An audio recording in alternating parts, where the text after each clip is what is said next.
Donald Trump দ্বিতীয়বার মার্কিন president হওয়ার পর থেকেই অবৈধ অভিবাসন ও অনুপ্রবেশ রোধে কঠোর নীতি অনুসরণ করছেন। এই নীতির আওতায় মঙ্গলবার যুক্তরাষ্ট্র সামরিক উড়োজাহাজে করে ২০৫ জন ভারতীয় অবৈধ অভিবাসীকে দেশে ফেরত পাঠিয়েছে। ভারতে মার্কিন দূতাবাসের এক মুখপাত্র বার্তা সংস্থা ANI-কে জানিয়েছেন, যুক্তরাষ্ট্র সীমান্ত নিরাপত্তা জোরদার করেছে এবং অভিবাসন আইন আরও কঠোর হয়েছে।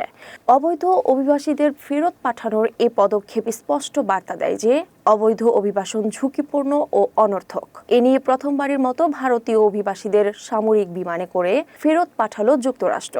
ইন্ডিয়া টুডে জানিয়েছে, বর্তমানে যুক্তরাষ্ট্রে প্রায় 7,25,000 ভারতীয় অবৈধ অভিবাসী রয়েছে, যা মেক্সিকো ও এল সালভাদরের পর তৃতীয় সর্বোচ্চ।